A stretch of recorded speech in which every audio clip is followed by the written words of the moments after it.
আপনারা পুরো কালারফুল ডিসপ্লেটা দেখতে পান, রাইট? তো আমাদের রক মিউজিশিয়ানরা তারা একটা ব্লকে থাকবে কোনো একটা জায়গায়, সেটা ঢাকা বিশ্ববিদ্যালয়ের চারুকলা বিভাগ এবং একটা ক্রিয়েটিভ ডিরেকশন সেল করা হয়েছে, শিল্পকলা একাডেমিও সেখানে যুক্ত আছে, ওরা মিলে ডিসাইড করবে। সো এই রক মিউজিশিয়ানরা তারা একটা ব্লক তৈরি করবে, সেই ব্লকে they will be carrying Palestinian flag এবং তারা গাবেন হচ্ছে ওই যে from the river to the sea Palestine will be free, এই গানটা। আগের কিউরেশনগুলো কীভাবে হতো এটা আমি জানি না, আমি মন্তব্য করতে চাই না। তবে এবার শোভাযাত্রায় কৃষক একটা বড় থিম হিসেবে থাকবে, একটা সেগমেন্টে কৃষক একটা বড় থিম হিসেবে থাকবে। নববর্ষের দিনের একটা বড় আয়োজন আমরা জানি শোভাযাত্রা, সেই শোভাযাত্রা এবার বাঙালি বাদে 27টা জনগোষ্ঠী অংশগ্রহণ করছে। চাকমা, মারমা, ত্রিপুরা, তঞ্চঙ্গা, লুসাই, পাংখোয়া, বম, ব্রো, চাক, খিয়াং, এরকম 27টা জনগোষ্ঠী। এবং তারা প্রত্যেকেই তার তার নিজের সংস্কৃতি নিয়ে, নিজের পোশাকে, নিজের বাদ্যযন্ত্র, আবার কেউ আধুনিক বাদ্যযন্ত্র নিয়ে আসবে।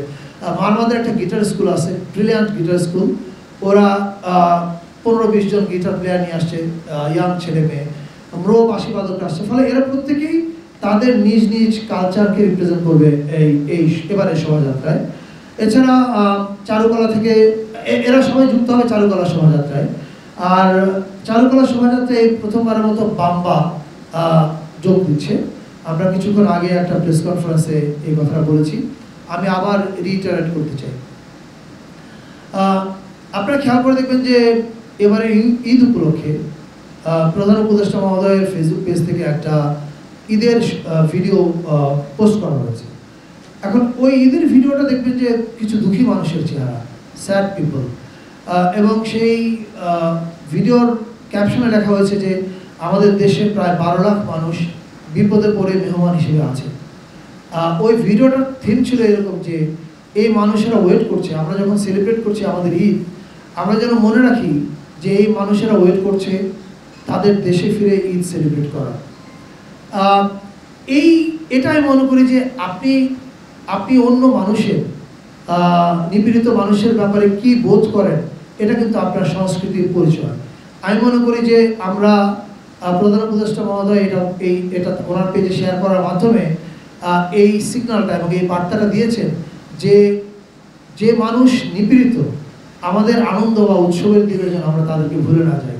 এবারে শোভাযাত্রা যেটা হবে আমাদের চারুকলা থেকে যেটা বেরোবে, সেখানে প্রথমবারের মতো বাম্বা যোগ দিচ্ছে। বাম্বা মানে আমরা জানি যে রক মিউজিশিয়ানরা, এবং তারা যোগ দিচ্ছে একটা কজকে তারা এবার হাইলাইট করতে চায়।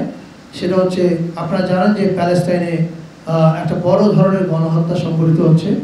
বাম্বা প্রায় 200 গিটারিস্ট নিয়ে আসবে এবং তারা আহ্বান জানিয়েছে ঢাকা এবং ঢাকার আশেপাশে যত গিটার প্লেয়ার, এনি পার্ক মানে রিদম প্লেয়ার, তারা প্রত্যেকেই যেন তাদের সঙ্গে যোগ দেয়। এবং তারা আহ্বান জানিয়েছে আপনারা একটা প্যালেস্টাইনের ফ্ল্যাগ নিয়ে আসবেন এবং ওই রক মিউজিশিয়ানরা একটা গান গাবে, আপনারা জানেন সেই গানটা from the river to sea Palestine will be free. So তারা মানবতার মানে আমরা আমাদের উৎসবে, এই নববর্ষের উৎসবে আমরা যেন ভুলে না যাই যে পৃথিবীতে একটা বড় গণহত্যা চলছে।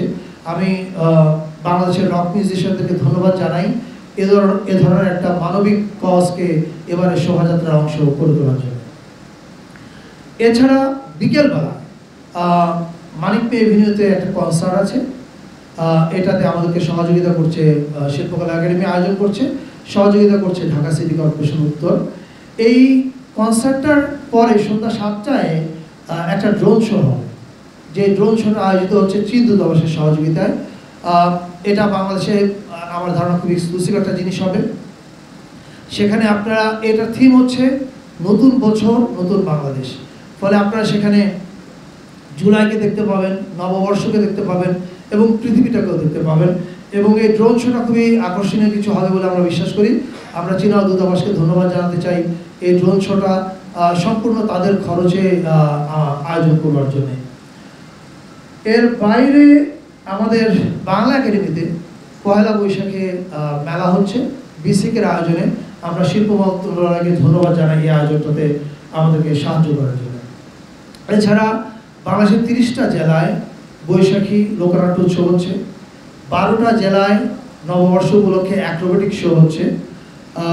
15 দিনব্যাপী বৈশাখী মেলা করছে বাংলাদেশ লোক ও কারুশিল্প ফাউন্ডেশন।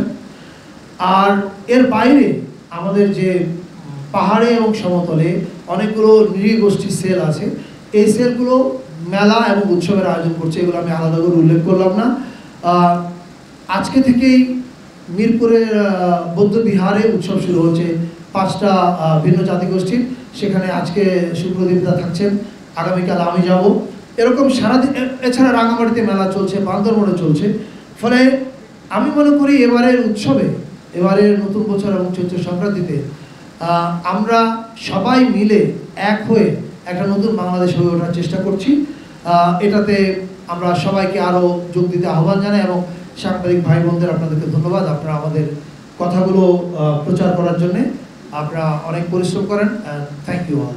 অবশ্য শোভাযাত্রা এটা তো মানে মধ্যবিত্তদের চালু করা, রাইট? কিন্তু এটা ট্র্যাডিশনাল ছিল চৈত্র সংক্রান্তি এবং এটার সঙ্গে ফসল সম্পর্কিত ছিল। কিন্তু যে কোনোভাবে আমাদের শোভাযাত্রা এগুলো কখনো স্থান পায়নি। আমরা আগের কিউরেশনগুলো কীভাবে হতো এটা আমি জানি না, আমি মন্তব্য করতে চাই না। তবে এবার শোভাযাত্রায় কৃষক একটা বড় থিম হিসেবে থাকবে, একটা সেগমেন্টে কৃষক একটা বড় থিম হিসেবে থাকবে। আর ইসলামী দলগুলো, এটা ক্ষেত্রে আমরা বলি যে আপনারা খেয়াল করলে দেখবেন যে আমরা যখন অল ইনক্লুসিভ বলছি, আমরা তখন ইসলাম, বৌদ্ধ, হিন্দু, মুসলমান, বৌদ্ধ, হিন্দু সবার কথা বলছি। এই শোভাযাত্রায় আপনার পার্টিকুলার প্রশ্নের কারণ আমি জানি, কারণ মুসলমানদেরকে নানাভাবে ভিলিফাই করা হয়েছে এর আগে। আমরা আপনাদেরকে নিশ্চিত করতে পারি এই ভিলিফিকেশন আর চলবে না এই নতুন বাংলাদেশে, এটা বন্ধ। এবং দ্বিতীয় কথা হচ্ছে যেটা তারা অংশগ্রহণ করবে কিনা। আপনি জানলে খুশি হবেন যে আমাদের যে নববর্ষের প্রস্তুতি সভা হয়েছে, সেই প্রস্তুতি সভায় এই প্রথমবারের মতো ছায়ানট, সুরের ধারা, আবার ওদিকে বাম্পা, সাইমুম শিল্প গোষ্ঠী, BNP, Jamaat Islami, NCP, everybody participated, which is a clear sign যে আমরা একটা অল ইনক্লুসিভ বাংলাদেশের দিকে আগাচ্ছি। আমাদের প্রস্তুতি পর্বে আলোচনায় সবাই যুক্ত ছিলেন, কিন্তু আসলে তো কেউ এখানে কোনো ব্যানার নিয়ে যোগ দেয় না। আপনারা যদি ট্র্যাডিশনালি দেখেন, কোনো নির্দিষ্ট দলের ব্যানারে কেউ যোগ দেয় না। ফলে আমার মনে হয় না যে দলের ব্যানার নিয়ে কেউ যোগ দিবে। কিন্তু আমি নিশ্চিত এবারের উৎসব সবার অংশগ্রহণে হবে। আর একটা প্রশ্ন কি ছিল, মঙ্গল শোভাযাত্রার নাম কি হবে? এটা তো শোভাযাত্রা। এখন আপনারা জানেন যে এটার নাম একসময় ছিল, যশোরে যখন হয় তখন বর্ষবরণ শোভাযাত্রা, ঢাকা আসার পরে হলো বর্ষবরণ আনন্দ শোভাযাত্রা, এরপরে আবার এটাকে বানানো হলো মঙ্গল শোভাযাত্রা। তো এবার কি হবে এ বিষয়ে ঢাকা বিশ্ববিদ্যালয় তারা আলোচনা করছে, তারা সিদ্ধান্ত নিয়ে আগামীকাল জানাবে।